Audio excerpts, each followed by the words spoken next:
Tonight, the water conservation rate in California is quite frankly pretty dismal as our historic drought continues to get worse. Good evening, I'm Sam Shane. And I'm Christina Anderson. New numbers released by the State Water Resources Control Board today show Californians only cut their water use by 8.6% in the last 9 months. That's a long way from the 20% voluntary reduction the governor called for. Now, let's talk further about this. The gallons of water used per day varies greatly from city to city. In our area in March, before the governor's executive order, Roseville, as you can see here, used 62 gallons per day compared to 86 in Sacramento, 107 in Lodi, 130 in Folsom. As we take a look up here, the board is expected to vote today on new water cutbacks for cities all across the state. CBS 13's Ian Schwartz has been following the story all day long. He joins us live now from downtown Sacramento with more. Ian?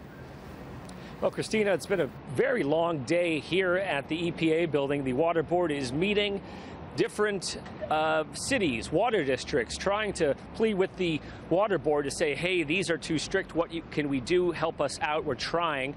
Well, it may have fallen on deaf ears for some. Also, we got new numbers on enforcement. How are cities punishing water wasters? Another long day at the water board as water suppliers and cities patiently wait to find out how much water they will have to cut back, all based on how many gallons per day people use in a particular area. We're in beyond the worst case scenario. There's no mincing words about how bad our drought is. Now cities will have to cut back water use anywhere from 4 to 36% compared to 2013 usage. This was a last chance for cities and water districts to make their case to cut back less.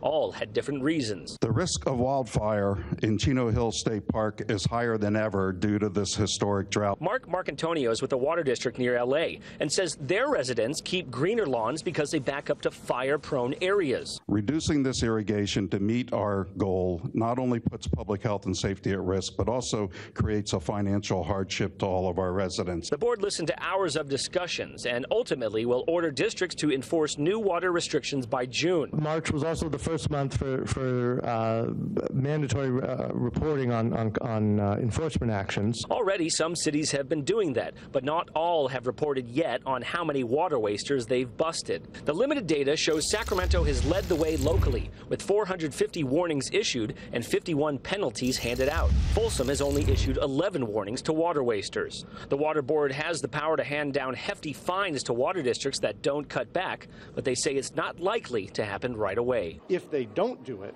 right, that's when we get into an enforcement scenario where if they're continually refusing to do it, that could lead to fines. But that's going to be down the road.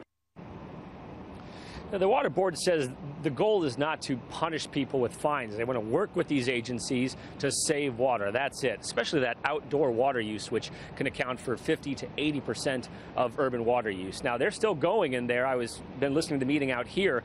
We're going to head back in and see if they vote. It could come in the next couple of hours. Worst case scenario, it might go until tomorrow. Also coming up at 6, cutting back on water could cost a lot of money, millions, maybe even $1 billion. We'll talk about that coming up at 6 o'clock.